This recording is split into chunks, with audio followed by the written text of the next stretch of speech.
എല്ലാവർക്കും ഒരിക്കൽ കൂടി നമ്മുടെ സ്വന്തം മാർസി ഗാർഡനിലേക്ക് സ്വാഗതം. ഞാൻ നിങ്ങളുടെ ചന്ദ്രേഷ്.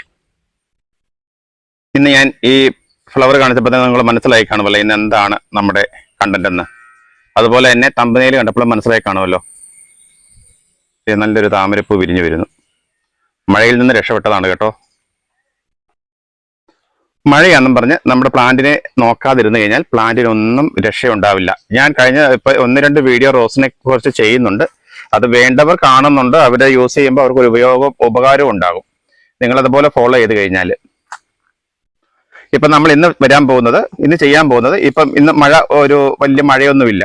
അതിപ്പോ ഞാൻ ഇന്ന് ഈ വീഡിയോ ഞാൻ ചെയ്യുന്നപ്പോൾ നിങ്ങൾ അതുപോലെ തന്നെ ഇന്ന് നിങ്ങൾക്ക് അതെല്ലാം ചെയ്യാൻ പറ്റില്ലല്ലോ. ഞാൻ ഈ വീഡിയോ ചെയ്യുന്നതല്ലേ ഉള്ളൂ. നിങ്ങളിലേക്ക് എത്തുമ്പോൾ നാളെ ആകും. അപ്പൊ നിങ്ങൾ ചെയ്യേണ്ടത് എന്താണെന്ന് വെച്ചാൽ മഴയില്ലാത്ത, അതായത് മഴ തോർന്നു നിൽക്കുന്ന ഒരു 2-3 മണിക്കൂർ കിട്ടുകയാണെങ്കിൽ അന്നേരം ഈ ഫെർട്ടിലൈസർ നമ്മുടെ റോസിന് കൊടുക്കണം. കൊടുത്തേ പറ്റുള്ളൂ കേട്ടോ. വേണ്ടവർക്ക് കൊടുക്കാം. ഇത് പ്ലാന്റ് നല്ല രീതിയിൽ വരണമെന്നുള്ളവർക്ക് ഈ ഫെർട്ടിലൈസർ കൊടുക്കുക. ഇത് നമ്മൾ ചെയ്യുന്ന 2 മെത്തേഡാണ്. ഇതിന്റെ ഇലകളിലേക്ക് സ്പ്രേ ചെയ്ത് കൊടുക്കുന്നുണ്ട്. പിന്നെ അതുപോലെ ചോട്ടിലും കുറച്ച് നമ്മുടെ ഫെർട്ടിലൈസർ നമ്മൾ ആഡ് ചെയ്ത് കൊടുക്കുകയാണ്. അപ്പൊ നമ്മുടെ പ്ലാന്റിന്റെ വളർച്ച നല്ല രീതിയിൽ ഉണ്ടാകും. നമ്മൾ അതിനകത്ത് പ്രത്യേകിച്ച് വെള്ളം ഒന്നും ഒഴിക്കേണ്ട കാര്യമില്ല. ഈ മഴ നനഞ്ഞ് നിൽക്കുന്ന കാരണം പിന്നെ നമ്മൾ അതിലേക്ക് വെള്ളം കൊണ്ട് ആഡ് ചെയ്യേണ്ട. അപ്പൊ ഞാൻ ഫെർട്ടിലൈസർ ഏതാണെന്ന് നിങ്ങളെ കാണിച്ചു തരാം. നമ്മുടെ ഇന്നത്തെ ഫെർട്ടിലൈസർ ഈ കാണുന്ന ഗ്രാനുൾസ് ആണ്. കാണാവോ? ഇതിനെടുത്ത് കാണിക്കാം. ഈ ഒരു സ്പൂണിനെ നിറച്ച് നമ്മൾ 1 ലിറ്റർ വെള്ളത്തിലേക്ക് നമ്മൾ ആഡ് ചെയ്ത് കൊടുക്കണം.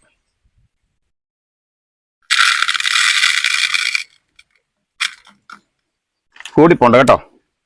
സാധനം കണ്ടല്ലോ. ഇതുപോലാണ് ഈ സാധനം.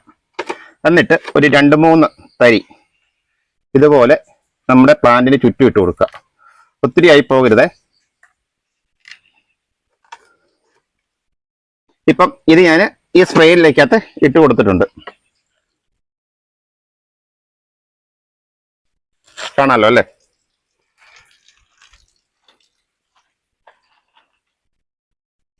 ഇതിലേക്ക് നമ്മൾ വെള്ളം ആഡ് ചെയ്ത് കൊടുക്കണം.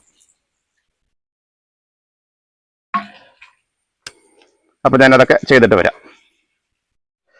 ഇതുപോലെ ഈ ഗ്രാനുൾസ് പ്ലാന്റിന്റെ 4 ഭാഗത്ത് ഇട്ട് കൊടുക്കുക. നമ്മൾ ഇതിലേക്ക് വെള്ളം ഒന്നും ഒഴിക്കണ്ട കേട്ടോ. മഴ പെയ്യുമ്പോൾ തന്നെ അലുത്ത് നമ്മുടെ ചെടിയുടെ ചോട്ടിലേക്ക് അങ്ങ് പൊക്കോളും. നമ്മളായിട്ട് വെള്ളം കോരി ഒഴിച്ച് ഒത്തിരി വെള്ളം ആകേണ്ട കാര്യമില്ല. പിന്നെ നിങ്ങൾ ഒരു കാര്യം ശ്രദ്ധിക്കുക, ഈ വളം ഇടുമ്പോൾ ഒന്നുകിൽ രാവിലെ ഇടുക അല്ലെങ്കിൽ വൈകിട്ട് ഇടുക. അപ്പോൾ ഒന്ന് നോക്കിക്കോണം. പിന്നെ കുറച്ചു നേരമെങ്കിലും വെയിൽ കിട്ടുമ്പോൾ മാത്രം നമ്മളത് കൊടുക്കുക. പിന്നെ ഞാനിത് ഈ സ്പ്രേയിലേക്ക് ഒഴിച്ചു. അത് നമുക്കത് പ്ലാന്റിൽ മൊത്തം അങ്ങ് സ്പ്രേ ചെയ്ത് കൊടുക്കണം. മഴയാണെന്നും പറഞ്ഞ് നമ്മുടെ പ്ലാന്റ് ഒന്നും കൊടുക്കാതിരുന്നാൽ പറ്റില്ലല്ലോ.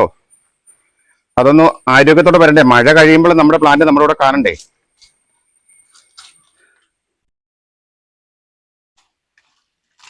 ഈ രീതിയിൽ മൊത്തം സ്പ്രേ ചെയ്ത് കൊടുക്കുക. പ്ലാന്റ് ഫുള്ള് നനയത്തക്ക രീതിയിൽ. ഇതിന്റെ ഒരു ഗുണമെന്ന് പറഞ്ഞാൽ പ്ലാന്റിന് നല്ല ആരോഗ്യം ഉണ്ടാകും. പിന്നെ ഈ മൊട്ടൊക്കെ നമ്മൾ നോക്കുമ്പോൾ മുരടിച്ച് വരികയില്ലേ, നമ്മളതോ ആദ്യമേ ആലോചിക്കും പുഴുക്കളുടെ പ്രശ്നങ്ങളാണ്, പുഴു തിന്നുന്നതായിരിക്കുന്നു. പക്ഷെ അതല്ല കേട്ടോ. നമ്മുടെ ഓർക്കിഡിനൊക്കെ പണ്ട് ഞാനിത് പറഞ്ഞിട്ടുള്ളതാണ്. ഏത് ചെടിക്കാണേലും പൂക്കണമെങ്കിൽ, പൂ നല്ല രീതിയിൽ വരണമെങ്കിൽ കാൽസ്യവും പൊട്ടാസ്യം ഫോസ്ഫറസ് നൈട്രജൻ എല്ലാം വേണം. അപ്പം നമ്മൾ ഇങ്ങനെ പ്ലാന്റ് മൊത്തം ഇത് സ്പ്രേ ചെയ്ത് കൊടുക്കുക. ഇതൊക്കെ കഴിയുമ്പോഴത്തേനും നിങ്ങളെ കണ്ടോണം. ഞാൻ എൻ്റെ പ്ലാന്റൊക്കെ നിങ്ങളെ കാണിച്ചു തരാം. ഇപ്പൊ ഈ നിൽക്കുന്ന ഫോമിലാണോ അത് നിൽക്കുന്നത് നിങ്ങൾ തന്നെ ഒന്ന് ശ്രദ്ധിച്ചോണം. അപ്പൊ ഞാൻ എനിക്ക് പറ്റുന്ന ഗുണകരമായ വീഡിയോകളൊക്കെയാണ് ഞാൻ നിങ്ങൾക്ക് വേണ്ടി ഷെയർ ചെയ്യുന്നത്. ആവശ്യക്കാർ ഇതൊക്കെ ഒന്ന് ഉപയോഗിക്കുക. പിന്നെ വളം ഞാൻ ഒന്നുകൂടെ കാണിച്ചു തരാം. ശരിക്കും പറയാം, നമ്മുടെ ബാർലി അരിയില്ലേ, അതുപോലൊക്കെ ആയിരിക്കും വളം ഇരിക്കുന്നത്. പക്ഷെ വെള്ളത്തിൽ പെട്ടെന്ന് ലയിച്ച് ചേരുന്നൊരു സാധനമാണ് നമ്മുടെ ഈ വളം. ഇത് 1 ലിറ്റർ വെള്ളത്തിന്റെ ഈ ഒരു കണക്കം മതി. അതിൽ കൊള്ളിടരുത് കേട്ടോ. ഒരു 5 ഗ്രാം. പിന്നെ നമ്മൾ ഡയറക്റ്റ് വെള്ളത്തിൽ ഡയലൂട്ട് ചെയ്യാതെ പ്ലാന്റിന് കൊടുക്കുമ്പോഴത്തേന് പ്ലാന്റിന്റെ 4 ഭാഗത്തേക്ക് ശകലേശം ഇട്ട് കൊടുക്കുക. ഇതാണ് വളം. അപ്പം ഇതൊക്കെ നല്ല എഫക്റ്റുള്ള വളമാണ്. ഇതിന്റെ റേറ്റ് എന്ന് പറയുമ്പോൾ ഇത്തിരി കോസ്റ്റ്ലി ആണെന്ന് തോന്നുന്നു കേട്ടോ. 230 രൂപയാണ് ഈ വളത്തിന്റെ റേറ്റ്. നമ്മളത് ഈ പ്ലാന്റിന്റെ ഒക്കെ ചോട്ടിലിട്ട് കൊടുത്തിരിക്കുന്ന വളം കാണാനുണ്ടോ നോക്കി. അത് നമ്മൾ ആ സ്പ്രേയും കൂടെ ചെയ്ത് കൊടുത്തു കഴിഞ്ഞിട്ട് മണ്ണിലുള്ള വെള്ളത്തിലേക്ക് അത് ലയിച്ച് നമ്മുടെ പ്ലാന്റിന്റെ ചോട്ടിലേക്ക് പോയി. അതുകൊണ്ടാണ് ഞാൻ പറഞ്ഞത് നമ്മൾ ഈ വളം ഉപയോഗിക്കുമ്പോൾ നമ്മൾ വേറെ വെള്ളം ഒഴിച്ചു കൊടുക്കണ്ടെന്ന് പറഞ്ഞത്. ഇത് കണ്ടോ റോസിന്റെ ഇലയൊക്കെ ഇരിക്കുന്നത്, ഇത് മഞ്ഞളിച്ചതല്ല കേട്ടോ, ഒരു പച്ചക്കളായിട്ട് നിൽക്കുക, വളം ഒന്നുമില്ലാതിരിക്കുന്നതുകൊണ്ടാണ് അത് അങ്ങനെ നിൽക്കുന്നത്.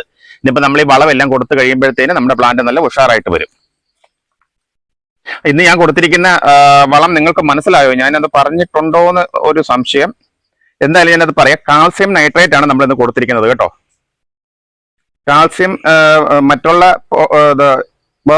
ഘടകങ്ങൾ പോലെ തന്നെ കാൽസ്യം നമ്മുടെ പ്ലാന്റിന് ആവശ്യമാണ്. പ്ലാന്റിന്റെ മുരടിപ്പൊക്കെ മാറണമെങ്കിൽ കാൽസ്യം വേണം. അതുകൊണ്ടാണ് നമ്മൾ ഇന്ന് കാൽസ്യം നൈട്രേറ്റ് കൊടുത്തിരിക്കുന്നത്. കാൽസ്യം നൈട്രേറ്റ് എന്നാണ് ഇതിന്റെ പേര് കേട്ടോ. എല്ലാ വളക്കടയിലും കിട്ടും. ഇനി ആർക്കെങ്കിലും കിട്ടുന്നില്ല എന്നുണ്ടെങ്കിൽ പറഞ്ഞാൽ മതി, ഞാൻ മേടിച്ച് അയച്ചു തരുന്നതായിരിക്കും. നമ്മുടെ RC ഗാർഡനിൽ കാണിക്കുന്ന ഫെർട്ടിലൈസറുകൾ ഏതെങ്കിലും നിങ്ങൾക്ക് കിട്ടുന്നില്ല എന്നുണ്ടെങ്കിൽ പറഞ്ഞാൽ മതി, ഞാനത് മേടിച്ച് നിങ്ങൾക്ക് അയച്ചു തരുന്നതായിരിക്കും കേട്ടോ. ആദ്യം നിങ്ങളുടെ അടുത്തുള്ള വളക്കടകളിൽ നോക്കുക. ഞാൻ ഈ പറയുന്ന വളങ്ങളെല്ലാം തന്നെ നമ്മുടെ വളക്കടകൾ കിട്ടുന്ന വളങ്ങളാണ്. കിട്ടാത്ത ഒന്നും ഞാൻ പറയുന്നില്ല. ഇനി ബൈ ചാൻസിൽ ആർക്കെങ്കിലും കിട്ടുന്നില്ല എന്നുണ്ടെങ്കിൽ ഒന്ന് പറയുക, നമുക്കത് അറേഞ്ച് ചെയ്യാം. പിന്നെ ഇന്നത്തെ വീഡിയോ നിങ്ങൾക്ക് ഉപകാരപ്രദമായി ഞാൻ വിശ്വസിക്കുന്നു. നമ്മുടെ ചാനൽ ആദ്യമായി കാണുന്നവരൊന്ന് സബ്സ്ക്രൈബ് ചെയ്ത് നമ്മുടെ കൂടെ കൂടുക. നമ്മുടെ ഫാമിലി മെമ്പേഴ്സ് ഒന്ന് ലൈക്ക് ചെയ്യുക, നിങ്ങളുടെ വിലയേറിയ അഭിപ്രായങ്ങളും രേഖപ്പെടുത്തുക. ഫേസ്ബുക്കിലാണ് നമ്മുടെ ഈ വീഡിയോ കാണുന്നു എങ്കിൽ ദയവായി പേജ് ഒന്ന് ഫോളോ ചെയ്യുക, ഒരു ലൈക്ക് കമന്റ്. അതെപ്പോഴും ഞാൻ പറയുന്നതാണ്, തീരെയും കുറഞ്ഞത് പോകുന്നത് കൊണ്ടാണ് വീണ്ടും വീണ്ടും പറയുന്നത്. അപ്പോൾ ഗുണകരമായ മറ്റൊരു വീഡിയോ കൂടി കണ്ടുമുട്ടാമെന്നുള്ള ശുഭാപ്തി വിശ്വാസത്തോടെ ഇന്നത്തെ ഈ വീഡിയോ ഞാനിവിടെ പൂർത്തിയാക്കുകയാണ്.